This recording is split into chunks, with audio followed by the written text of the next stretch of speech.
आपको पेश करता हूं अब तक का सबसे बड़ा बदला। हमारी कहानी शुरू होती है हमारे डेस्परेट प्रोटैगोनिस्ट से, जो जंगल में भाग रहा है। पहाड़ से गिरने के बावजूद भी वो अपने पीछा कर रहे लोगों से नहीं बच पा रहा। उनमें से एक उसे प्रिंस चियोनयान कहकर बुलाता है और बधाई देता है कि वह 1 घंटे से ज्यादा भागता रहा और अब जाकर वो उसे पकड़ पाए। लड़का बहस करता है कि उसने उनकी सारी बातें मानी, यहां तक कि एकेडमी भी छोड़ दी, फिर भी उसकी जान को खतरा क्यों है। वो कहते हैं कि भले ही वह एक आम आदमी है, फिर भी उसके पास सिंहासन पर हल्का सा दावा है और जब तक वह जिंदा रहेगा वह अधिकार रखेगा, इसलिए उसे मरना ही होगा। निंजा लीडर कहता है कि अगर वह सरेंडर कर ले तो उसे दर्द रहित मौत मिलेगी, पर लड़का इनकार कर देता है और कहता है कि वह आखिरी दम तक लड़ेगा। मुझे इस बंदे की स्पिरिट बहुत पसंद आई। निंजा उसे मारने बढ़ते हैं। वह किसी तरह से प्रतिरोध करने की कोशिश करता है पर पकड़ लिया जाता है। गले से पकड़ने के बाद भी निंजा मजाक करता है कि बस इतनी ताकत है क्या। तभी एक सीक्रेट ब्लेड सबको चौंका देता है। कैसे यह बिना ट्रेनिंग वाला कॉमनर ऐसे तलवार पकड़कर मुकाबला कर सकता है। उन्हें जल्दी समझ आ जाता है कि अगर इसे बाकियों जैसी ट्रेनिंग मिलती तो यह रॉयल फैमिली के लिए खतरा बन सकता था। तो तय होता है कि आज रात इसे हर हाल में मारना है। प्रोटैगोनिस्ट को घुटने से ऐसा मारा जाता है कि शायद उसके सारे दांत टूट जाते हैं। एक निंजा उस पर जानलेवा वार करता है। उसकी चीख से पूरा जंगल गूंज उठता है। फिर जख्म पर पैर रखकर उसे खत्म करने ही वाले होते हैं कि अचानक एक तेज रोशनी चमकती है और हमला करने वाला इंसान 3 अलग अलग एंगल से डिसइंटीग्रेट हो जाता है। वो समझ जाते हैं कि ये किसका काम है। एक स्टाइलिश फ्यूचरिस्टिक टीनेजर। जैसे ही दूसरा अटैक होता है, फिर से तेज रोशनी सबको चुटकियों में खत्म कर देती है। आखिरी बचा निंजा जान जाता है कि यह कोई नॉर्मल शक्ति नहीं है। वो भागने की कोशिश करता है पर हाथ उठाते ही उसे भी हवा में ही खत्म कर दिया जाता है। प्रोटैगोनिस्ट अपनी मौत स्वीकार कर चुका था, पर उसे खुशी होती है कि दुश्मनों को उनकी सजा मिल गई। वह आंखें बंद कर लेता है और मौत का इंतजार करता है। फ्यूचरिस्टिक टीनेजर बिना कोई दुख दिखाए कहता है कि उसका टाइम खत्म हो गया है और अपने पूर्वज से गुजारिश करता है कि भविष्य में उसकी जिंदगी अच्छी हो। एक रहस्यमयी इंजेक्शन के बाद प्रोटैगोनिस्ट के दिमाग में एक रोबोटिक आवाज सुनाई देती है और वह बेहोश हो जाता है। वो युवा हमेशा के लिए गायब हो जाता है। अगली सुबह उठने पर प्रोटैगोनिस्ट अपने शरीर पर काले धब्बे देखता है। वह आवाज फिर सुनाई देती है, पूछती है कि क्या मास्टर जाग गया है। प्रोटैगोनिस्ट पूछता है कि यह उसके दिमाग में कौन बोल रहा है और ऐसा कैसे हो सकता है। वो आवाज बताती है कि वह एक नैनो मशीन है, लेकिन प्रोटैगोनिस्ट सुनता है नैनो मशीन और मशीन का मतलब चाइनीज में होता है ईविल गॉड। तो अब चियोनयान को लगता है कि वह किसी बुरी आत्मा के कब्जे में है। उधर डेमन कल्ट के 2 एल्डर्स प्रिंस चियोनयान पर हुए अटैक की बात करते हुए आ रहे होते हैं। जिसने उसे ढूंढा वह बताता है कि वह पूरा एरिया एक युद्ध भूमि की तरह था और बीच में प्रिंस बिना किसी चोट के चैन से सो रहा था। वे उसे देखने कमरे में आते हैं जबकि लड़का अभी भी ईविल नैनो मशीन से बात कर रहा होता है। प्रिंस चियोन पूछता है कि क्या नैनो मशीन ने उसे बचाया। वो कहती है कि अगर निंजा मारने की बात है तो नहीं, क्योंकि तब वह इंजेक्शन में ही थी, पर अगर हीलिंग की बात है तो हाँ। नैनो मशीन फ्यूचर की टेक्नोलॉजी है, इसलिए प्राचीन लोगों को समझाना मुश्किल है।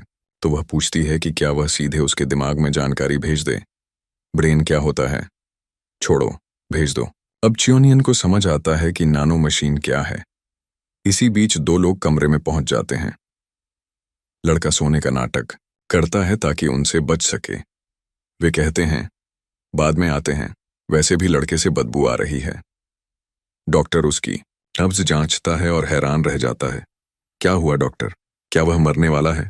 नहीं, उल्टा, उसका शरीर अब एकदम परफेक्ट है मार्शल आर्टिस्ट बनने के लिए। काले धब्बे शरीर से झर निकलने का संकेत है। डॉक्टर सोचता है कि क्या लड़के ने कोई सुपर सीक्रेट मेडिसिन ली है। प्रोटैगोनिस्ट सोचता है कि क्या वाकई उसके दिमाग में कोई ईविल गॉड है। डेमन कल्ट कई फैमिलीज से बना है, लेकिन सिर्फ 6 कोर सेक्ट हैं। हर 10 साल में डेमन कल्ट की एकेडमी खुलती है जहां बेस्ट वॉरियर्स को ट्रेनिंग दी जाती है। जब प्रिंसेस उसमें शामिल होते हैं तो उसे बैटल ऑफ द हेयर्स कहते हैं। डॉक्टर को जवाब नहीं मिलता तो वह बस कुछ टॉनिक्स प्रिस्क्राइब कर देता है। प्रिंस को याद आता है कि जब वह छोटा था तो उसे लगता था कि वह अपनी कमजोरी की वजह से जी नहीं पाएगा, लेकिन अब वह दूसरों के मुकाबले खड़ा हो सकता है। बात में वह अपनी हीलिंग क्षमता टेस्ट करने के लिए खुद को चाकू से गहरा काटता है। उसकी आंखों के सामने उसका घाव तेजी से भर जाता है। अब उसे यकीन हो जाता है कि आवाज झूठ नहीं बोल रही थी। नैनो मशीन ने उसके शरीर को सुपर पावरफुल बना दिया है।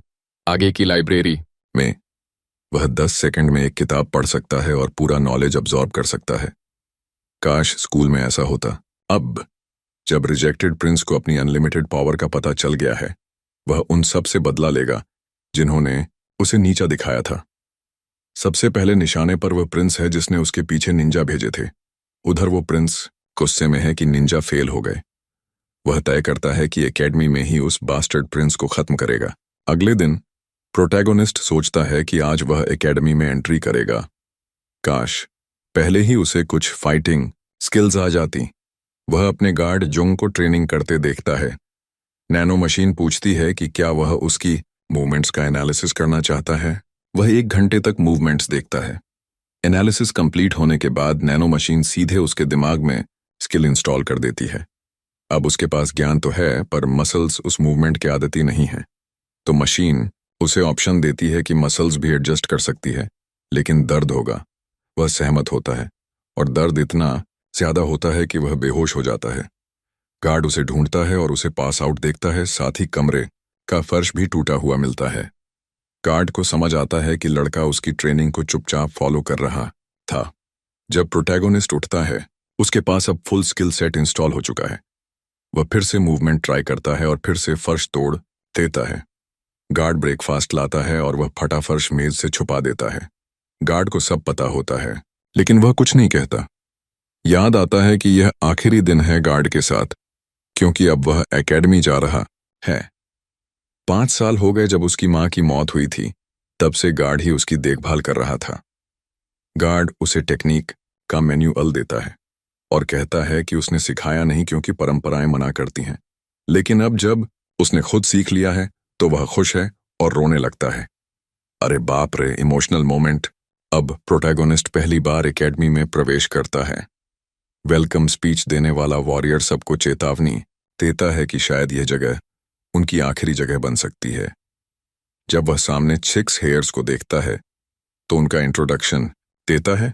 चॉन मियान, शैडो सेक्ट, चॉन कांगोन, सोड सेक्ट, चॉन मुकुन, स्प्रिंग सेक्ट, चॉन जंगुम, पॉइजन सेक्ट, चॉन यूचान, ब्लेड सेक्ट, चॉन वन रायो। साउंड सेक्ट सिर्फ एक लड़की है इस बैच में। 7वां प्रिंस यानी हमारा प्रोटैगोनिस्ट लिस्ट में नहीं है, इसलिए उसे सबसे पीछे रहना पड़ता है। लोग उसकी बुराई करते हैं, लेकिन जल्दी ही उन्हें अपनी औकात पता चलेगी। अंत में डेमन कल्ट का लीडर लॉर्ड सॉन जेम आते हैं, जो मिरान की टॉप 5 ताकतों में से एक है। उनकी मौजूदगी से सब कांपने लगते हैं। लॉर्ड सबका स्वागत करते हैं और कहते हैं कि ये बच्चे कल्ट का भविष्य और गर्व हैं। च्योनयांग के पिता, जो कि 7वें प्रिंस भी हैं, सब छात्रों से कहते हैं, मेहनत करो, दोस्त बनाओ और भविष्य में मेरे लिए महान सैनिक बनो। इसके बाद वह एक नज़र 7वें प्रिंस च्योनयान पर डालते हैं, पीठ मोड़ते हैं और चले जाते हैं। हालांकि च्योनयान महल के एक नौकर का बेटा है, किसी भी मुख्य क्लान से नहीं है, इसलिए प्रिंस खुद भी उससे किसी उम्मीद की भावना नहीं रखते। औपचारिकताओं के बाद एकेडमी का डायरेक्टर समझाना शुरू करता है कि 4 साल का प्रशिक्षण कैसे होगा। हर छात्र को हर स्टेज को पास करने का सिर्फ एक मौका मिलेगा। अगर कोई भी स्टेज में फेल हो गया तो उसे तुरंत एकेडमी से निकाल दिया जाएगा। तभी एक प्रिंस हाथ उठाकर सवाल पूछना चाहता है, लेकिन डायरेक्टर उसे फटकारते हैं। यहां सवाल पूछने की अनुमति नहीं है। अगर नहीं चाहते कि पहले दिन ही बाहर कर दिए, चाहो तो चुप रहो। एकेडमी में चाहे कोई भी राजघराने से हो, सब बराबर हैं। डायरेक्टर कहते हैं कि यह एक मौका बहुत कठिन है, लेकिन जो स्टेज पास करेगा उसे इनाम भी मिलेगा, जैसे ब्लैक ड्रैगन स्फीयर और पूरे साम्राज्य की सबसे अमीर लाइब्रेरी तक पहुंच। हर स्टेज पास करने पर लाइब्रेरी का एक नया फ्लोर खुलेगा, जहां छात्र खुद को और ताकतवर बना सकते हैं। यह सुनकर सभी छात्रों में जोश भर जाता है, लेकिन डायरेक्टर यह भी जोड़ते हैं कि अधिकांश छात्र आधे रास्ते तक भी नहीं पहुंच पाएंगे। डायरेक्टर एक और खतरनाक सच बताते हैं। एकेडमी में दाखिला लेने के बाद सारे पुराने सामाजिक विशेषाधिकार खत्म हो जाते हैं। जो फेल हुआ उसे किसान जैसी साधारण नौकरी करनी पड़ेगी। पहला टेस्ट उन्हीं का छंटाव करेगा जिनमें ताकत या नियोंग नेगोंग की क्षमता नहीं है। च्योनियन के लिए दिक्कत बड़ी है। पुराने सौदे के मुताबिक उसे कभी नाइगोंग सिखाया ही नहीं गया ताकि उसे आसानी से मार दिया जाए। अब वह बिना नाइगोंग के इस कठिन परीक्षा का सामना करेगा। पहला टेस्ट शुरू होता है। साउंड क्लैन की एक वृद्ध महिला एक भयंकर संगीत बजाती है। कमजोर छात्र तुरंत गिरने लगते हैं। छहों प्रिंस जिन्हें जन्म से ट्रेनिंग मिली थी आराम से खड़े रहते हैं, लेकिन अचानक महिला का गुस्सा बढ़ता है और वह संगीत को और तीव्र बजाने लगती है। अब शक्तिशाली राजकुमारों के कानों से भी खून निकलने लगता है। सब हैरान हैं। महिला तो सभी छात्रों को मारने पर तुली है, खासकर 7वें प्रिंस को गिराने के लिए। तभी उनमें से एक राजकुमार मुड़कर देखता है और चौंक जाता है। चियोनयान बिना किसी थकान के आराम से खड़ा है। कैसे? उसे तो नाइगोंग आता भी नहीं। असलियत यह है कि उसके शरीर में नानो मशीन ने उसके कानों को ब्लॉक कर दिया था, जिससे उसे संगीत का असर नहीं हो रहा था। लेकिन अगर सबको पता चलता कि वह बिल्कुल भी प्रभावित नहीं हुआ तो शक हो सकता था। इसलिए चियोनयान नानो मशीन को आदेश देता है कि उसके शरीर में आंतरिक चोटें डाले ताकि वह खून थूक सके और घायल दिखे। भाई इंटेलिजेंस का पक्का खिलाड़ी है। डायरेक्टर समय रहते टेस्ट को रोकते हैं और साउंड क्लैन की महिला को डांटते हैं। डायरेक्टर को यकीन हो गया कि चियोनयान ने बिना नाइगोंग के शेयर डिटर्मिनेशन से टेस्ट पास किया है। अब चियोनयान को इन्फर्मरी भेज दिया जाता है। डॉक्टर चिढ़ते हुए पूछता है, कितनी बार चाकू लगा जो इतना खून बह रहा है? गार्ड्स बताते हैं कि यह सब अंदरूनी चोटों की वजह से है। नैनो मशीन ने उसे अंदर से जल्दी ठीक कर दिया था, इसलिए वह बस घायल होने का नाटक कर रहा था। इसी दौरान एक शराबी गार्ड, ड्रंकन गार्डियन, दरवाजा तोड़कर भीतर घुसता है। चियोनयान सोने का नाटक करता है, लेकिन गार्ड उसे उठा लेता है और धमकाता है, अगर अब भी नहीं जागे तो कान के नीचे थप्पड़ पड़ेगा। चियोनयान मजबूर होकर आंखें खोलता है। गार्ड उसे सराहता है। आजकल के बच्चे आसान रास्ते ढूंढते हैं, लेकिन तेरे अंदर जिद है, जज्बा है। गार्ड चियोनयान से कहता है कि वह उसका मास्टर बनना चाहता है। चियोनयान को शक होता है कि कोई इतनी आसानी से मदद क्यों करेगा, लेकिन ड्रंकन गार्डियन समझाता है, अगर तू नाइगोंग नहीं सीखेगा तो यहाँ जिंदा नहीं रह पाएगा, क्योंकि बाकी सब छात्र पहले ही अपने घाव नीगोंग से भर चुके हैं, जबकि चियोनयान अकेला ऐसा है जो खुद को ठीक नहीं कर सकता। अकेला रहकर वो हमेशा निशाने पर रहेगा। ये सुनकर और समझते हुए कि लाइब्रेरी की सिर्फ पहली मंजिल ही उसके लिए उपलब्ध होगी, चियोनयान मास्टर बनने की पेशकश स्वीकार कर लेता है। उसका असली मकसद है लाइब्रेरी को नैनो मशीन से स्पीड रन करना। चियोनयान झुककर गुरु को प्रणाम करता है, लेकिन ड्रंकन गार्डियन उसे न्योंग से उठाते हुए कहता है, रॉयल ब्लड को किसी के आगे झुकना नहीं चाहिए। गार्डियन उसे सच्चा प्रिंस मानता है। डॉक्टर भी चियोनयान को बधाई देता है, क्योंकि यह गार्ड सामान्यतः कभी किसी को शिष्य नहीं बनाता। दूसरी तरफ ट्रेनिंग ग्राउंड पर खबर आती है कि सिर्फ 45 छात्र पहले टेस्ट में पास हुए हैं, जो पिछले 10 सालों में सबसे कम है। लेफ्ट गार्डियन बताता है कि जो फेल हुए हैं उन्हें टेस्ट कठिन लगने की कोई शिकायत नहीं करनी चाहिए। सभी फेल छात्रों को फौरन एकेडमी से बाहर निकाल दिया जाता है। अब से छात्रों को ग्रुप्स में बांटा जाएगा, या तो पूरी टीम पास होगी या पूरी टीम फेल। इस बीच दुश्मन प्रिंस, जिसने चियोनयान को मारने की कोशिश की थी, चाल चलता है। वह इंस्ट्रक्टर से कहता है कि चूंकि चियोनयान अभी इन्फर्मरी में है, उसे ग्रुप टेस्ट की जानकारी नहीं है। इंस्ट्रक्टर खुद जाकर उसे खबर देने का वादा करता है, लेकिन इरादा साफ है, चियोनयान को 14 दिन तक एक्यूपंक्चर ट्रीटमेंट में फंसाना, ताकि वह अगला टेस्ट मिस कर दे।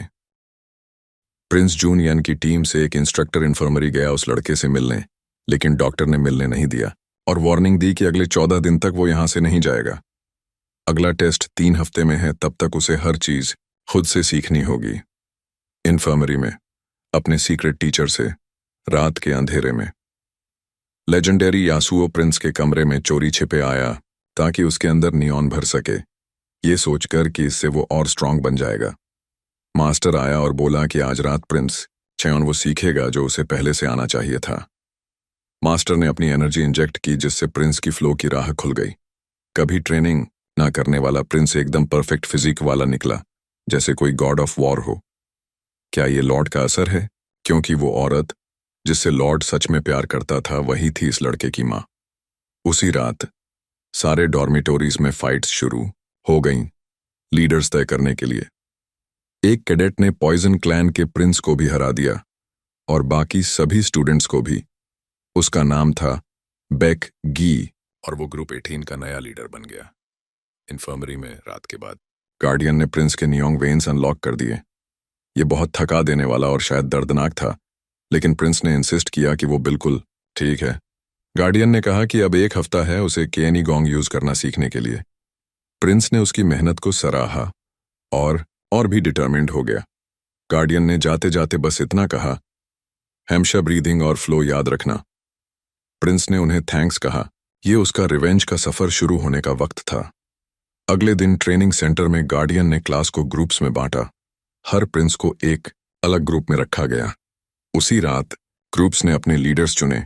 जैसा एक्सपेक्टेड था, हर प्रिंस अपना ग्रुप लीडर बन गया, लेकिन एक प्रिंस लीडर नहीं बन पाया। उसका चेहरा सूझा हुआ था और वो अपने ही ग्रुप के लीडर के सामने खड़ा था। एक और प्रिंस उसे चिढ़ाता है कि वो लीडर नहीं बन पाया, खासकर वो प्रिंस जिसे हमारा प्रोटैगनिस्ट सबसे ज्यादा नफरत करता है, पॉइजन क्लैन का प्रिंस। वो गुस्से में आकर बदला लेने की कसम खाता है। क्लास के बाद प्रिंस टीचर से पूछता है कि उसका टीममेट इन्फर्मरी से कब डिस्चार्ज होगा। जवाब था, 1 हफ्ते बाद। गुस्से में कि वो अभी अपने दुश्मन पर हमला नहीं कर सकता, टॉम में सब पर गुस्सा निकालता है। उसके एक साथी ने आइडिया दिया, अगर प्रिंस चियोन इन्फर्मरी से बाहर नहीं आ सकता तो किसी को वहां भेज दो। इन्फर्मरी में जहां चियोन यान अकेला पेशेंट था, अचानक एक नया पेशेंट आता है, पीठ में तलवार घुसी हुई। स्टिचिंग के बाद उसे 3 दिन इन्फर्मरी में रहना होगा चियोन के साथ। अब प्लान समझ आया। रात को भेजा गया था उसे चुपचाप मारने के लिए, लेकिन चियोन के nano machine defence system activate हो गए। अटैकर को जोर का झटका लगा और वो बेहोश हो गया। ये शोर सुनकर प्रोटैगनिस्ट जाग गया और जो हुआ उसे देखकर गुस्से से भर गया। अटैकर होश में आया, बंधा हुआ, कंफ्यूज था कि बेहोश कैसे हुआ। काम प्रिंस बोला, स्लीपिंग ब्यूटी जाग गया। चियोनयान ने उसका सिर मुंडवा दिया था, जो एक वॉरियर की शान होती है, और उसे दिखाया, फिर मारा ताकि वो शांत हो। अब इंटरोगेशन चालू हुआ। किसने भेजा तुम्हें? बॉय ने जवाब नहीं दिया तो चियोन ने थ्रेटन किया, अगर नहीं बताया तो मैं काट दूंगा। आखिर उसका गैग हटाया और अटैकर ने कहा, स्टूडेंट्स एक दूसरे को कॉम्बैट फील्ड के बाहर हार्म नहीं कर सकते, तुम मेरा कुछ नहीं बिगाड़ सकते। चियोन ने कहा, कुछ ऐसा करूंगा जो टीचर्स को पता भी नहीं चलेगा। नीडल्स देखकर मैं तो डर गया यार। उसके फिंगर्स पर नीडल रखे गए, 2 बार बेहोश हुआ, फिर हाथ पर ऑपरेशन तक हो गया। तब जाकर वो बोलने को तैयार हुआ, लेकिन तब तक चियोन ने कह दिया, मुझे पता है ये मूम का किया है। अटैकर शॉक्ड, तुझे कैसे पता? चियोन बोला, इंस्ट्रक्टर हर दिन आता है, बाहर की सारी खबर रखता है, कौन किस ग्रुप में है, स्प्रिंग क्लैन प्रिंसेस का इंटरेस्ट, सब। कैडेट 23 यानी हायोब बैंक को याद आया कि लोगों ने कहा था ये लड़का तो डेड वेट है, लेकिन आज जो देखा उसके बाद उसने सोच लिया, मैं किसी को नहीं बताऊंगा, बस मुझे और मत मारो। चियोन ने कहा, अब मुझे नींद चाहिए, और एक नियोंग ब्लो से उसे फिर बेहोश कर दिया। जाते जाते अटैकर को समझ आया, इस लड़के में नियॉन है, ये सबको धोखा दे रहा है। यही है हमारा प्रोटैगनिस्ट, रूथलेस, पावरफुल और सबसे आगे निकलने को बेताब। मास्टर हर रात अपने स्टूडेंट को देखने आता है एक्साइटमेंट के साथ, क्योंकि वो जानता है कि इस लड़के में मॉन्स्टर बनने की पोटेंशियल है। चुनयन की जीत का रिवॉर्ड, ब्लैक ड्रैगन स्फीयर, उसे मिलेगा। लेकिन जब वो पहुंचा तो उसने देखा इन्फर्मरी में एक बॉडी और है। प्रोटैगनिस्ट ने कामली बताया, कैडेट है, जानबूझकर घायल होके मुझे मारने आया था। मास्टर दुखी हो गया, एक बच्चे को इन सब का आदत ही नहीं होना चाहिए। वो बोला, अब से तुझे दोस्त चाहिए होंगे, यही इंपॉर्टेंट रहेगा। फिर बोला, चलो अब टाइम है एक और हैक इंस्टॉल करने का। स्फीयर के जरिए प्रोटैगनिस्ट 20 साल की नियोंग ट्रेनिंग एक झटके में पा सकता है, बस उसे सही तरीके से एसिमिलेट करना होगा। एसिमिलेशन शुरू हुई, हर दिन वो और ज्यादा मॉन्स्टर बनता जा रहा है। जल्द ही एस जीन उसका मुकाबला नहीं कर पाएगा। तेरे बालों को क्या हुआ भाई? कुछ मत बोलना।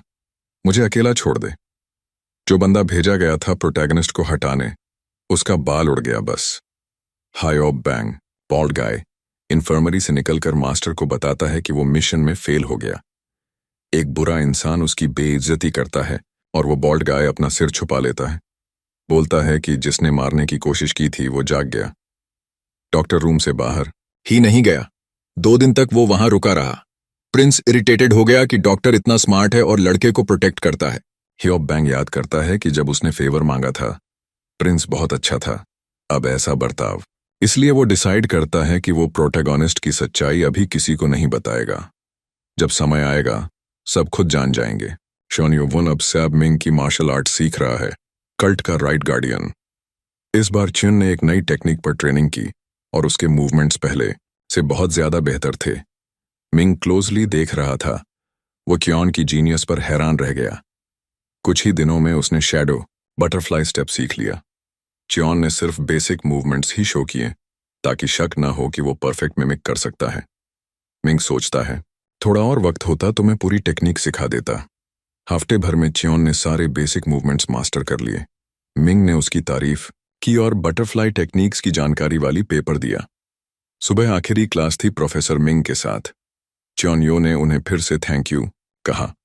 मिंग ने अपनी ब्लेड निकाली। च्योन की आंखें चमक गईं। मिंग ने तलवार उसे फेंक कर पकड़ाई।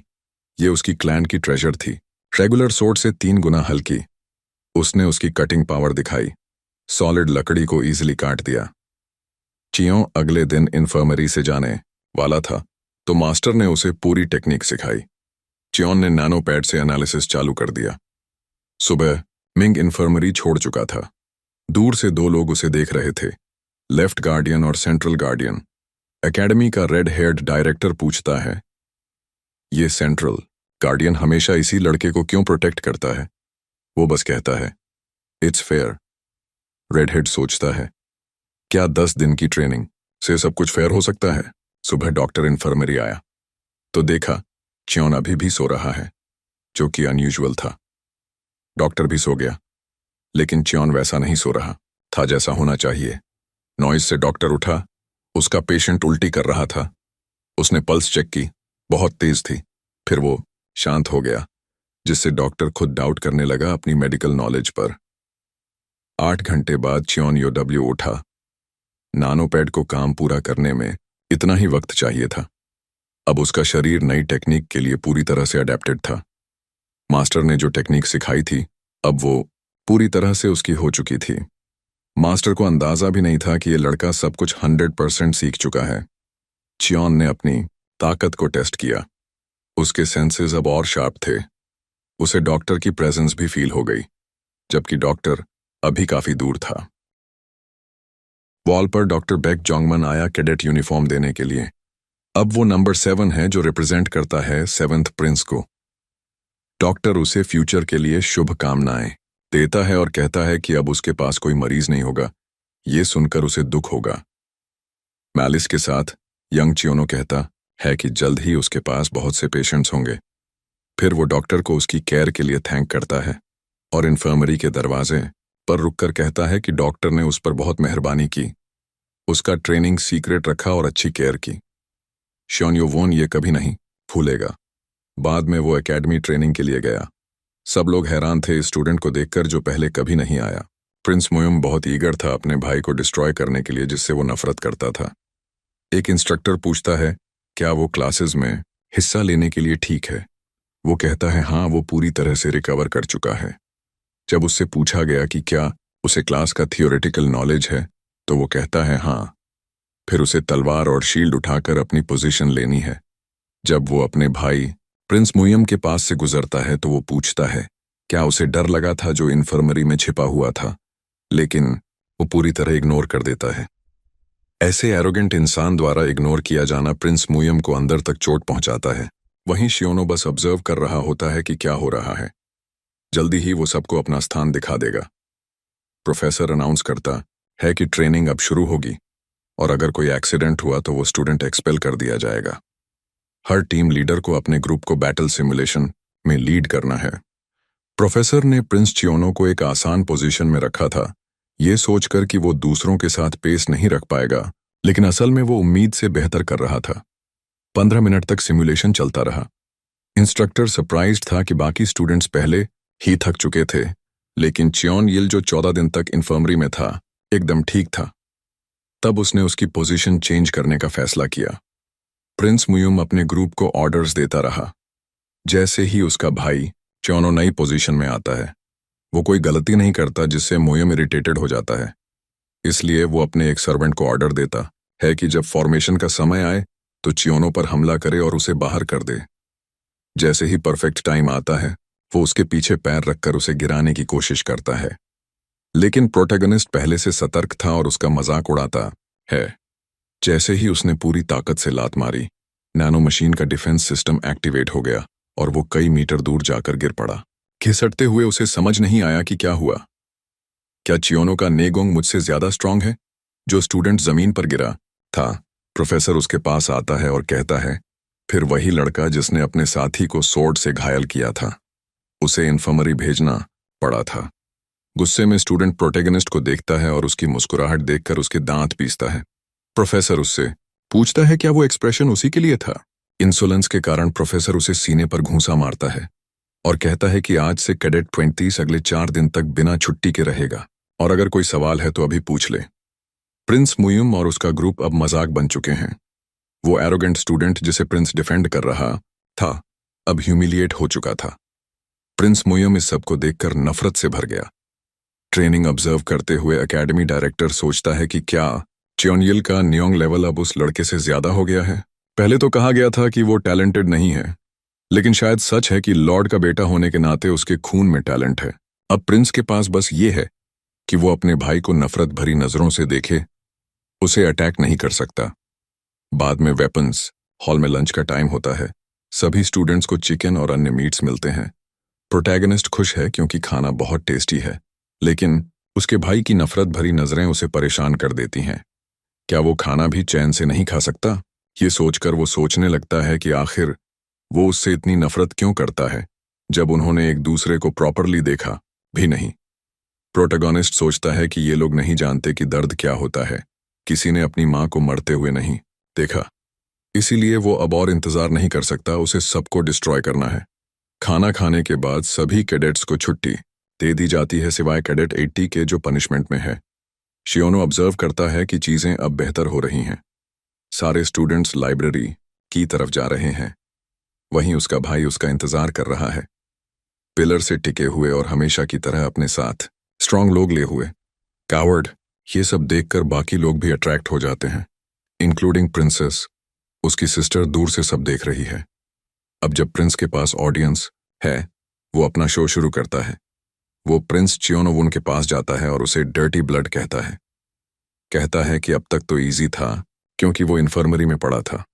फिर पूछता है क्या एक डर्टी ब्लड वाला इंसान परेशान हो रहा है। चियोनो डब्ल्यू पूछता है क्या वो लॉर्ड को इंसल्ट कर रहा है, क्योंकि अगर किसी के खून को डर्टी कहा तो लॉर्ड के खून को भी कहा। प्रोटैगनिस्ट आयरनी में पूछता है क्या वो इतना पावरफुल है कि कल्ट के लॉर्ड को भी इंसल्ट कर सकता है। अब situation Prince of spring clan के खिलाफ जा रही थी। उसकी सिस्टर कहती है ये तो बहुत डम है। दूर प्रिंस ऑफ सोर्ड क्लैन भी कहता है कि उसका भाई इडियट है। ह्यूमिलिएटेड महसूस करते हुए मुयुम प्रोटैगनिस्ट की शर्ट पकड़कर उस पर हमला करता है, लेकिन पल भर में उसे एक पंच लगता है और वो गिर जाता है। चोनयनवन पूछता है, अब गुस्सा आया। प्रिंस जो कभी डिसरिस्पेक्ट नहीं हुआ अब चीखता है, तू कैसे हिम्मत कर सकता है ऐसा करने की।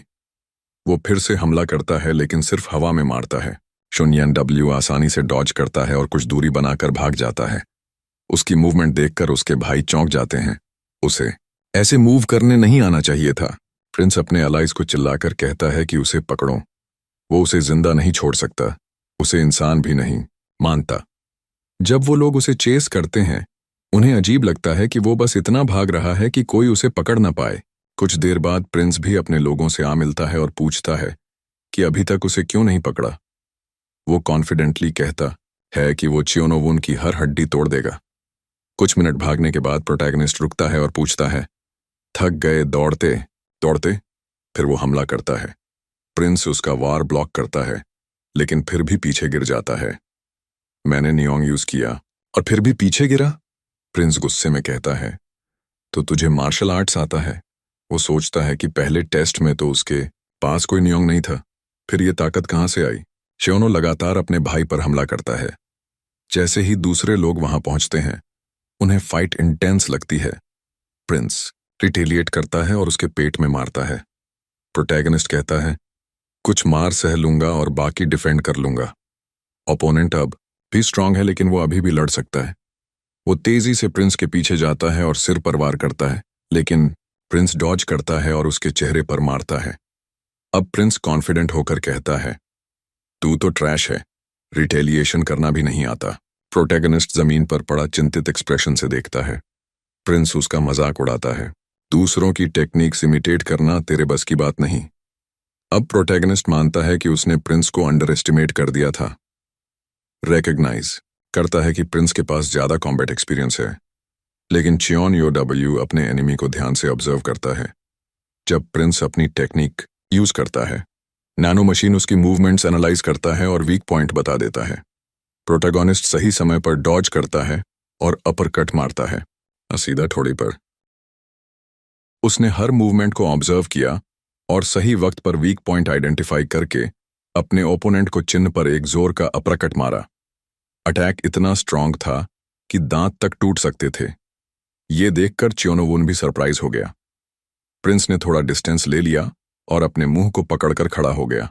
प्रोटैगनिस्ट को अब रियलाइज हुआ कि वो नैनो मशीन का यूज करके मूवमेंट्स को एनालाइज कर सकता है। उसने जो मूव अभी यूज किया था वो बॉक्सिंग का था, जो नैनो मशीन के डेटाबेस में पहले से मौजूद था। अब गुस्से में आकर उसने एक साथ कई पंच मारे। शान योवुन ने इजिली उसके हर मूव को डॉज कर दिया। उसके मूव्स आसानी से प्रेडिक्ट हो रहे थे और ये चीज प्रिंस को बहुत फ्रस्ट्रेट कर रही थी। शान योवुन ने उस पर कई जोरदार पंच मारे। जैसे जैसे उसे पीटा गया, स्प्रिंग प्रिंस को अपना पास्ट याद आने लगा, जहां उसकी मां ने उसे इनकॉम्पिटेंट कहा था। उसकी नजर में सब कुछ उस औरत की वजह से बिगड़ा और उसके बेटे की वजह से जो कुछ भी ठीक से नहीं कर सकता था, सब कुछ गलत हो गया था। अब हम प्रेजेंट में वापस आते हैं। शॉन योवन देखता है कि प्रिंस रो रहा है।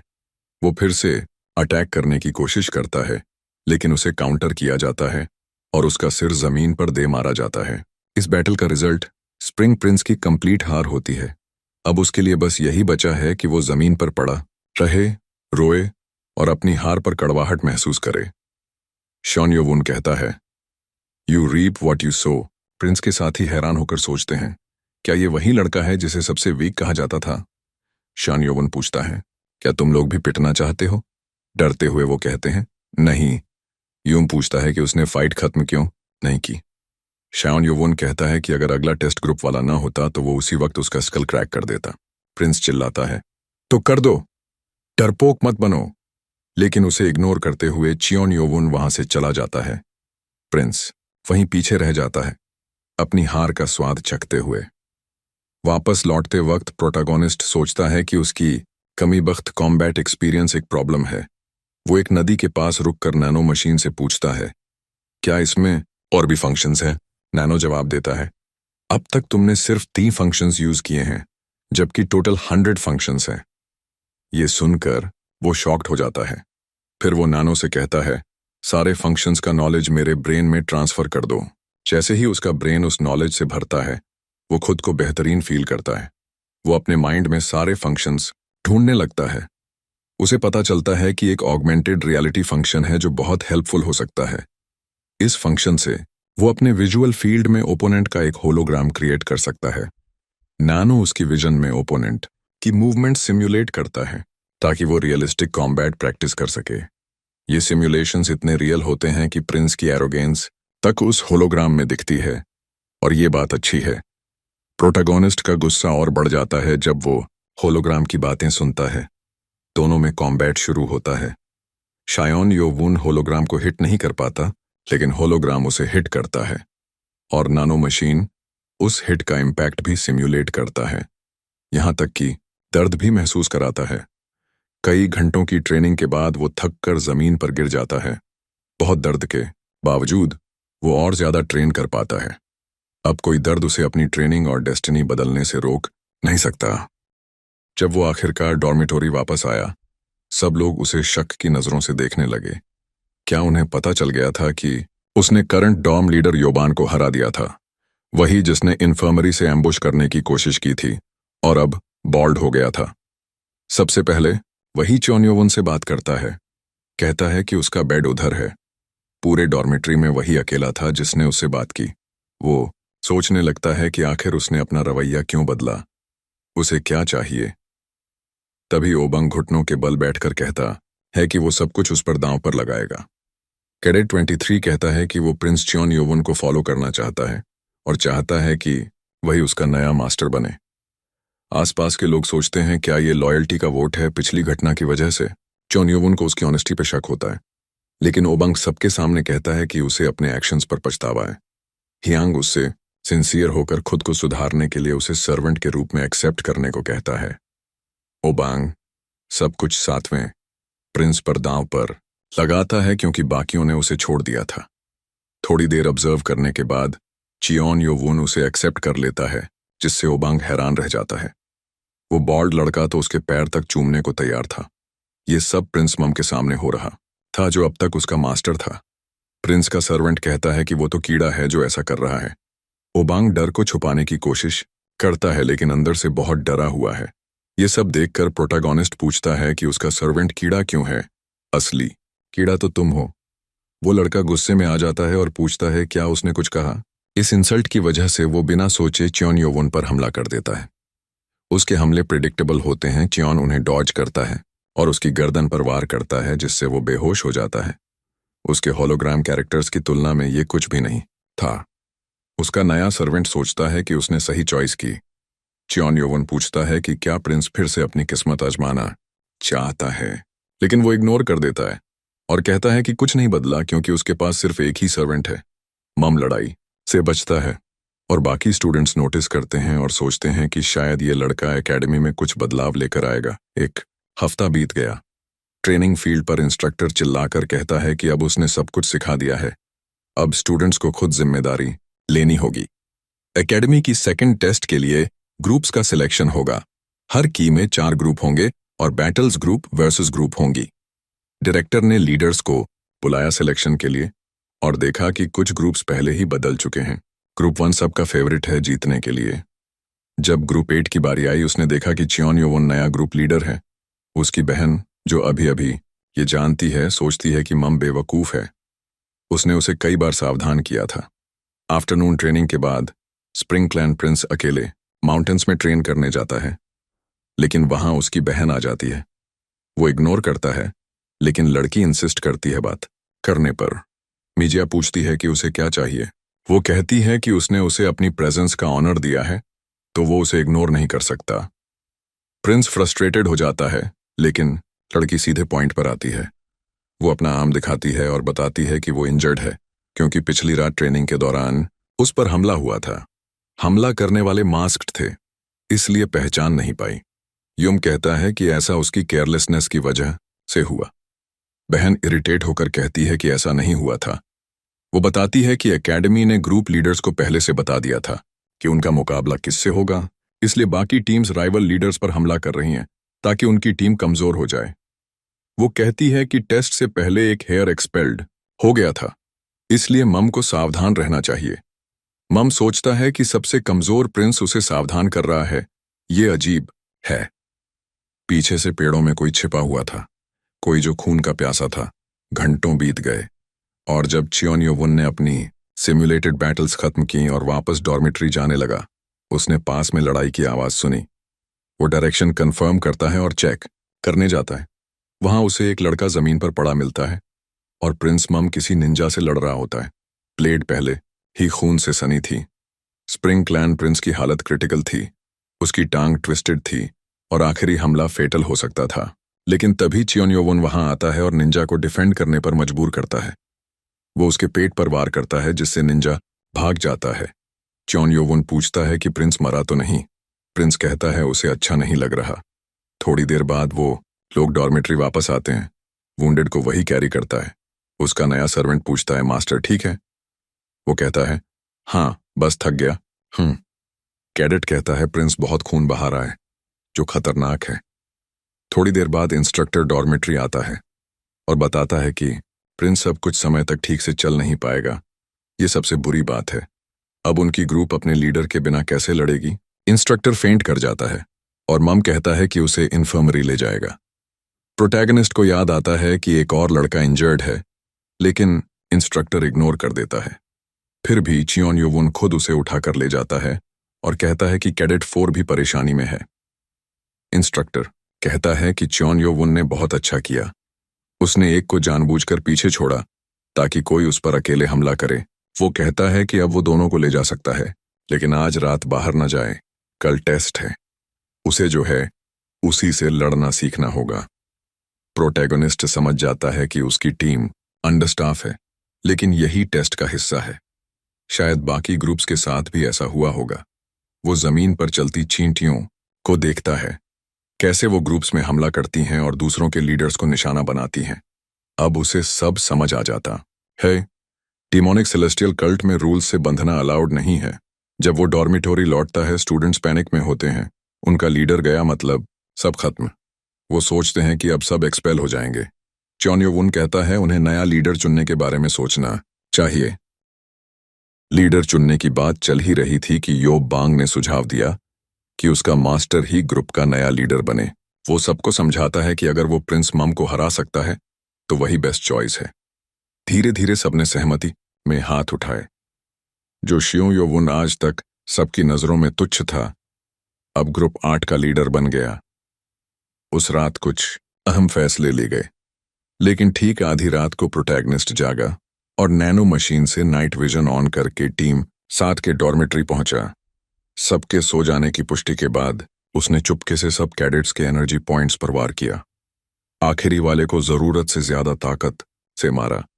सब बेहोश होने के बाद उसने मसल एक्यूपंक्चर से उनकी सारी मेरिडियंस सील कर दी ताकि वो न्यू एनर्जी का इस्तेमाल न कर सकें।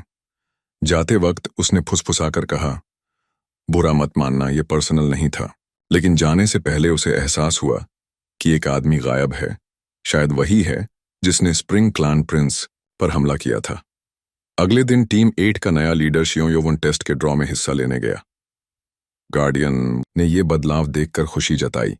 इसका मतलब था कि कैडेट्स ने इस टेस्ट का असली मतलब समझा।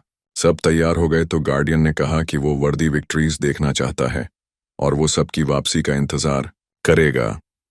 अपनी पोजीशन पर लौटते हुए प्रोटैगनिस्ट ने उस आदमी को देखा जिसकी आंखें उसे जानी पहचानी लगीं। उसने नैनो से बॉडी स्ट्रक्चर एनालाइज करने को कहा और कुछ सेकंड्स में कंफर्म हो गया। वही इंसान था जो उस रात दिखा था। अब ऑफिशियली सेकंड टेस्ट के ड्यूल्स शुरू हुए। पहले राउंड में टीम 1 का मुकाबला टीम 3 से हुआ। डार्क क्लान प्रिंस की अगुवाई में टीम 1 ने बेहतरीन परफॉर्मेंस दी। डायगोनल फॉर्मेशन से उन्होंने बैटल में जीत दर्ज की। टीम 3 के लीडर ने सरेंडर कर दिया। गार्डियन ने माना कि वो कमजोर नहीं था, लेकिन उस प्रिंस के सामने उसकी एक न चली। दूसरे राउंड में टीम 4 बनाम टीम 2 की भिड़ंत हुई, जिसमें टीम 4 विजयी रही। अब तीसरी भिड़ंत प्रोटैगनिस्ट की टीम की थी। उसकी टीम के सैनिक डरे हुए थे। उन्हें अपने ट्रेनिंग पर भरोसा नहीं था। प्रोटैगनिस्ट ने उन्हें कहा, नर्वस होना नॉर्मल है, मैं भी हूं, लेकिन अगर आज हार गए तो हम सब एकेडमी से निकाले जाएंगे। हमारा फ्यूचर इसी पर डिपेंड करता है। डर नहीं, गुस्सा लाओ, हिम्मत और ठान लो कि आगे बढ़ना है। उसकी बातों से टीम पूरी तरह फोकस हो गई। उसके लीडरशिप को देखकर गार्डियन भी हैरान था। ये किसी हारने वाले की आंखें नहीं थीं। अब उनका मुकाबला टीम 5 से था, जिसे साउंड क्लान की प्रिंसेस लीड कर रही थी।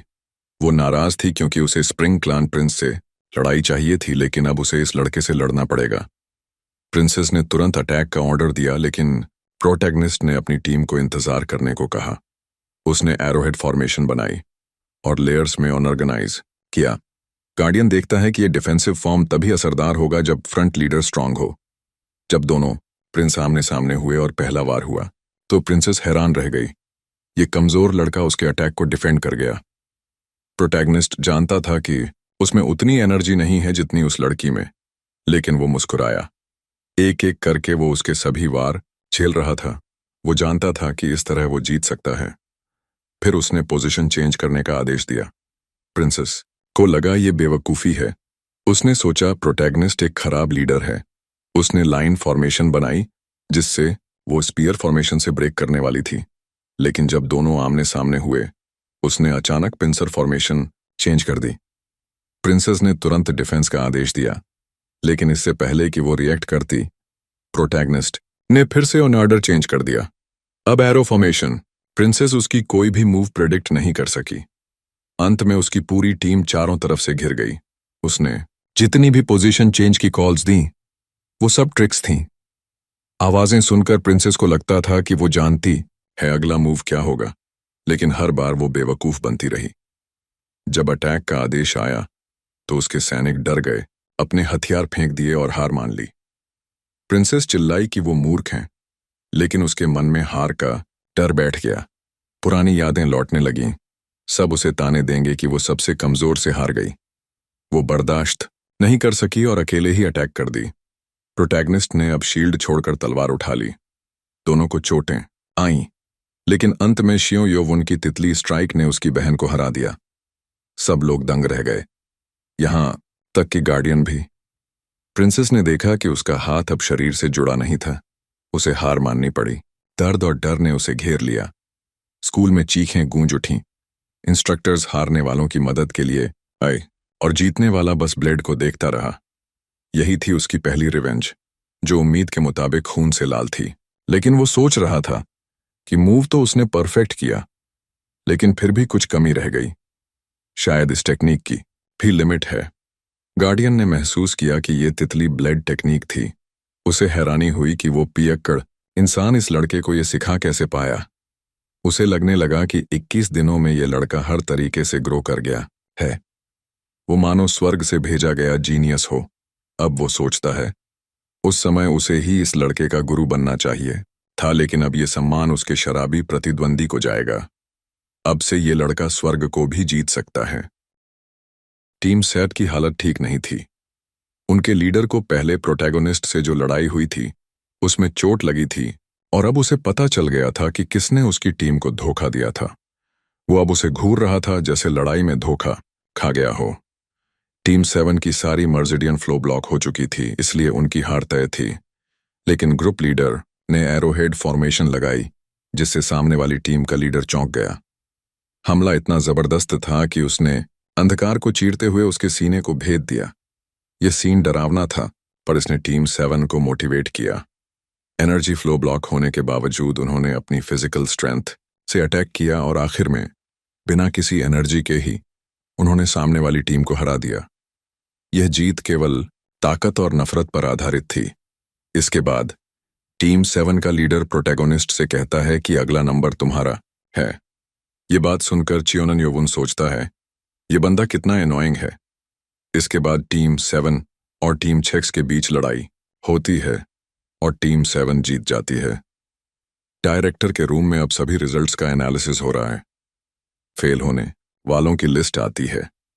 वे डिस्कस करते हैं कि क्योंकि ये बैटल्स ग्रुप में हुई तो कुछ मेन फैमिलीज अगर हार गईं तो वे गुस्से में आ सकती हैं, क्योंकि उनके रिप्रेजेंटेटिव्स को वीक फैमिली के कारण नुकसान हुआ। ग्रेट गार्डियन कहता है कि ये अफसोस की बात है, पर अब कुछ नहीं किया जा सकता। अब जितने भी विनर्स हैं उन्हें लाइब्रेरी ले जाया जाएगा और मेडिसिनल स्फीयर मिलेगा। हर कोई उस ग्रेट नॉलेज लाइब्रेरी को देखने को लेकर बहुत उत्साहित था। प्रोटैगनिस्ट को तो कभी यकीन नहीं हुआ था कि वो इस जगह कदम रख पाएगा। यह लाइब्रेरी कल्ट की सारी मार्शल आर्ट्स टेक्निक्स की बुक्स से भरी हुई थी। बाकी कैडेट्स ने पहले ही फर्स्ट फ्लोर एक्सेस कर लिया था जब वो इन्फर्मरी में था। आज सबको सेकंड फ्लोर की एक्सेस मिलेगी, लेकिन प्रोटैगनिस्ट को फर्स्ट और सेकंड दोनों फ्लोर एक साथ एक्सेस करने थे। उसे याद आता है कि उसके मास्टर ने कहा था कि लाइब्रेरी में टाइम वेस्ट मत करना और बस बटरफ्लाई टेक्निक पर फोकस करना। वो टेक्निक लाइब्रेरी के 4th और 5th फ्लोर पर होती है, लेकिन उसे मास्टर ने पहले ही सिखा दी क्योंकि उसके पास टाइम नहीं था। इसीलिए फर्स्ट और सेकंड फ्लोर की बेनिफिट्स वह नहीं ले पाएगा। लेकिन उदास होने की जरूरत नहीं, मास्टर ने उसे दिलासा दिया। पर प्रोटैगनिस्ट अंदर से कॉन्फिडेंट था, क्योंकि किसी को नहीं पता कि उसके पास एक अकल्पनीय सीक्रेट है। ये पहली बार था जब उसने इतने सारे बुक्स एक साथ देखे। उसे बस 2 घंटे लाइब्रेरी में बिताने की परमिशन थी, इसलिए उसे इस समय का पूरा उपयोग करना था। बुक्स के पन्ने पलटते हुए उसने नैनो से कहा कि हर पेज को स्कैन करे। 1 घंटे में उसने 55 बुक्स स्कैन कर डाली और आगे बढ़ते हुए वह एक जगह पहुंचा जहां एक गार्ड एक मोनोलिथ के पास सो रहा था। क्या ये कोई कब्र थी? गार्ड ने बताया कि ये एंसेस्ट्रल सेलेस्टियल डीमन फाउंडर की कब्र है। ये सुनकर प्रोटैगोनिस्ट का ध्यान खींचा गया। गार्ड ने बताया कि ये सेफायर स्टोन से बना है, जो लगभग ना टूटने वाला होता है। लेकिन जब प्रोटैगोनिस्ट ध्यान से देखता है तो पाता है कि ये उंगलियों से तराशा गया था। गार्ड बताता है कि लोग किताबों में इतने बिजी रहते हैं कि उन्होंने कभी इस ग्रेव की तरफ देखा ही नहीं। उसने 20 सालों से इस जगह को प्रोटेक्ट किया है, लेकिन किसी ने ध्यान नहीं दिया, यहां तक कि सेलेस्टियल फैमिली के वंशजों ने भी नहीं। मोनोलिथ के पीछे प्रोटैगोनिस्ट को ब्लेड मार्क्स दिखाई देते हैं। वो नैनो से कहता है कि इन कट्स को एनालाइज करें। एनालिसिस के बाद नैनो बताती है कि ये कट्स 2 अलग-अलग हथियारों से बनाए गए हैं, 2 अलग लोगों द्वारा। प्रोटैगोनिस्ट नैनो की ऑगमेंटेड रियलिटी फीचर से चेक करता है कि इन दोनों कट्स में फर्क है, जैसे किसी ने बाद में पहला कट छुपाने की कोशिश की हो। अब वो सोचता है, क्या नैनो पहले वाले और बाद वाले कट्स को अलग कर सकती है? एनालिसिस के बाद हाँ, ये पॉसिबल है। और जब कट्स को डिकोड किया गया तो पता चला कि ये सिर्फ एक मूवमेंट से बना है, एक ही टेक्निक से, बटरफ्लाई टेक्निक। यह वही टेक्निक थी जो उसे उसके मास्टर ने सिखाई थी, लेकिन ये मूवमेंट्स उससे भी ऊपर थे। वो तुरंत कहता है कि नैनो इन मूवमेंट्स को उसके दिमाग में ट्रांसफर कर दे। अब वो सोचता है ये व्यक्ति कौन था, लेकिन इससे फर्क नहीं पड़ता क्योंकि उसे स्टोन से एक अमूल्य तोहफा मिल गया था। फिर उसे याद आता है कि वहां दूसरा टेक्निक भी है। उसने नैनो से कहा कि उसे भी सिम्युलेट करे। जब दूसरा मूवमेंट दिखाया गया तो वो पहले से भी ज्यादा डिस्ट्रक्टिव था। प्रोटैगोनिस्ट हैरान रह गया और नैनो से कहा कि दोनों यूजर्स के बीच की फाइट सिम्युलेट करे। सिम्युलेशन शुरू होता है और एक अविश्वसनीय बैटल उसकी आंखों के सामने होती है। आखिर में जो पहला मूवमेंट उसे परफेक्ट लगा था, वो एक ऐसे तरीके से बेअसर कर दिया गया जो बिल्कुल ही बेमिसाल था। अगर उसे लगा कि पहला इंसान एक जीनियस था और दुनिया की चोटी पर था, तो दूसरा इंसान उससे भी आगे निकल गया। इसके बाद प्रोटैगनिस्ट इंस्ट्रक्टर के पास गया और पूछा कि क्या लाइब्रेरी की दूसरी फ्लोर पर भी ऐसे और टॉम्ब्स हैं। इंस्ट्रक्टर ने बताया कि उसने पूरी जिंदगी यहीं काम किया है और बाकी फ्लोर्स नहीं देखे, लेकिन उसने सुना है कि हर फ्लोर पर ऐसे टॉम्ब्स मौजूद हैं। एकेडमी की लाइब्रेरी के दूसरे फ्लोर पर स्टूडेंट्स किताबों में डूबे हुए थे और जितना सीख सकते थे उतना सीखने की कोशिश कर रहे थे। सब ध्यान से नई मूवमेंट्स और सांस लेने की तकनीकों की पढ़ाई कर रहे थे। उसी भीड़ में प्रोटैगनिस्ट ने देखा कि उसकी तलवार वाले कबीले का भाई भी वहां पढ़ाई कर रहा था। सारे उत्तराधिकारियों में वही एक था जिसे इसमें दिलचस्पी थी। बाकी को तो लाइब्रेरी की चीजें बेकार लगती थीं। वो बात छोड़कर वो उस चीज की तरफ गया जिसमें उसे सबसे ज्यादा दिलचस्पी थी, वो मोनोलिथ जो दूसरे फ्लोर पर भी मौजूद था। और जैसे उसने सोचा था, वहां भी स्टोन के पीछे कट्स खुदे हुए थे। नैनो ने फिर से उसी तरह का एनालिसिस किया जैसा उसने पहले फ्लोर पर किया था। इन स्टोन्स में जो तकनीकें रिकॉर्ड थीं वो अविश्वसनीय थीं। पहली निशानी 24 मूवमेंट्स की एक सिंगल तकनीक से बनी थी। दूसरी निशानी 56 तलवार मूवमेंट्स से बनी थी जो पहली को बेअसर करने के लगे थीं। नैनो ने इन सभी मूवमेंट्स को उसके आर्मामेंट में सेव कर दिया।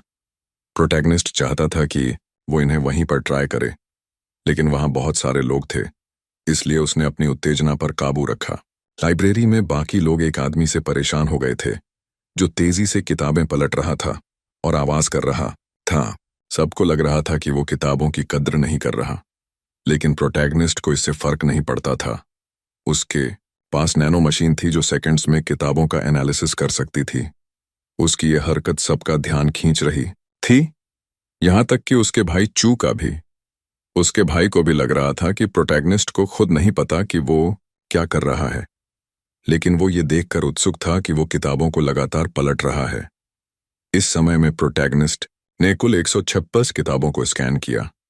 इसके बाद उसने कहा कि वो उन सभी किताबों का एनालिसिस करे और डेटा सेव कर ले। उसे अब यह समझ आया कि चाहे कोई तकनीक कितनी भी ताकतवर क्यों ना हो, जैसे कि बटरफ्लाई तकनीक जो कल्ट की टॉप 10 मार्शल आर्ट्स में है, उसमें निपुणता पाने के लिए उसे हजारों बार प्रैक्टिस करना जरूरी है। इसलिए वो रियल कॉम्बैट का अनुभव पाना चाहता था। जब उसकी लाइब्रेरी की समय सीमा खत्म हुई तो उसने इंस्ट्रक्टर को बताया कि वो जा रहा है। इंस्ट्रक्टर ने बताया कि कोई उसके बारे में पूछ रहा था कि वो लाइब्रेरी से कब बाहर निकलेगा। शायद वो बाहर उसका इंतजार कर रहा है, लेकिन उसने इस बात पर ध्यान नहीं दिया। लेकिन हैरानी की बात यह थी कि शायद वही इंसान अब उसके सामने आ गया था।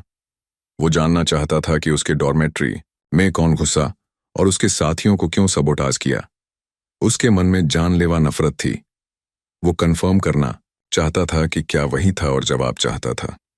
लेकिन च्योनन योवुन ने कहा कि वो अभी बहुत बिजी है और उल्टे उससे ही पूछ लिया कि उसने अपने सबोर्डिनेट्स को अकेला क्यों छोड़ा, जब ये साफ था कि कोई ताकतवर इंसान हमला करेगा। लड़का इस उकसावे को नजरअंदाज करता है और कहता है कि वो भी अब उसी के साथ वही करेगा जो उसने उसके साथियों के साथ किया था। प्रोटैगनिस्ट को समझ आ गया कि वो सामने वाले की तरह उकसावे में नहीं आता। जब लड़ाई शुरू होने वाली थी तभी किसी ने बीच में दखल दिया। वो था उसका तलवार कबीले का भाई च्योनन यूचान। वो हंसते हुए उनके पास आता है और कहता है कि वे दोनों इतने फोकस में थे कि उसे नोटिस भी नहीं किया। वो इस लड़ाई को रोकने आया है क्योंकि उसे अपने छोटे भाई से जरूरी बात करनी है। वो विनम्रता से बोल रहा था, लेकिन सामने वाला लड़का हार मानने को तैयार नहीं था। यूचान ने जब सख्ती दिखाई तो टीम 8 का लीडर उस पर हमला करने की कोशिश करता है, लेकिन एक ही हाथ से यूचान उसे पूरी तरह से बेअसर कर देता है। उसकी जान तो यूचान ने बख्श दी, वरना वो उसे वहीं खत्म कर सकता था। इस बेइज्जती के बाद यूचान पूछता है, अब समझ आया कि तुम्हें पीछे हट जाना चाहिए। प्रोटैगनिस्ट ये देखकर हैरान रह जाता है कि ये स्किल्स उन लोगों से भी कहीं ज्यादा हैं जो पहले उसने देखे थे। टीम 8 का कैडेट मान लेता है कि ये प्रिंस एक अलग ही लेवल पर है, उसके सामने उसकी कोई औकात नहीं। यूचान उसे जाने देता है और लड़का चुपचाप वहां से चला जाता है। अब जब वे दोनों भाई अकेले होते हैं तो यूचान असली बात पर आता है। वो लड़ने नहीं बल्कि बात करने आया है। ये दोनों भाइयों की पहली आमने सामने मुलाकात है। वो प्रोटैगनिस्ट को भाई कहकर संबोधित करता है, जिससे प्रोटैगनिस्ट को गुस्सा आ जाता है। उसे ये एक तरह की मजाक उड़ाने वाली बात लगती है। यूचान मानता है कि उसका नाराज होना लाजमी है क्योंकि उसे सारे क्लैंस ने नकार दिया था। प्रोटैगनिस्ट अब गुस्से में पूछता है कि क्या वो इसलिए अच्छा व्यवहार कर रहा है कि उसने उसे भाई कहा। यूचान अब सीधे मुद्दे पर आता है। उसे ये देखकर अच्छा लगा कि दोनों तलवार की राह पर हैं और उसने देखा कि प्रोटैगनिस्ट ने कैसे साउंड क्लैंस की बहन के खिलाफ अपनी स्किल इस्तेमाल की। यूचान अब उसका प्रशंसक बन गया है। प्रोटैगनिस्ट इन मिठी बातों से चिढ़ जाता है और कहता है कि बात सीधी बोले। यूचान कहता है कि वो चाहता है कि प्रोटैगनिस्ट ब्लेड क्लैन के लिए काम करे। ये सुनकर प्रोटैगनिस्ट हैरान रह जाता है। शायद गुस्से में वो पूछता है, तू सीरियस है? यूचान जवाब देता है कि हाँ, बाकियों के बारे में नहीं पता, लेकिन तू मेरा दुश्मन नहीं होना चाहिए। प्रोटैगनिस्ट पूछता है क्या वो चाहता है कि वो उत्तराधिकारी बनने का सपना छोड़ दे। यूचान मुस्कुराता है और कहता है कि ये उसी बात की तरफ इशारा करता है, लेकिन वैसे भी तेरी कोई चांस नहीं है। कल्ट का भविष्य का उत्तराधिकारी बनने से अच्छा है कि तू उसके लिए काम करे। साथ ही वो खुद उसकी तलवार तकनीकों का फैन बन गया है और उसे ढेर सारे फायदे देगा। यूचान को उम्मीद नहीं थी कि उसका छोटा भाई इस प्रस्ताव को मना कर देगा, क्योंकि ये तो साफ था कि उसके पास कोई मौका नहीं है। लेकिन उसका भाई कहता है कि वो कभी अपनी राह नहीं छोड़ेगा और जो भी उसके रास्ते में आएगा उसे हराएगा। इसका मतलब ये है कि इन दोनों भाइयों के बीच टकराव अब सिर्फ युद्ध से सुलझेगा। यूचान को गुस्सा आ जाता है क्योंकि उसका छोटा भाई ये जताने की कोशिश कर रहा है कि उसके पास यूचान को हराने का चांस है,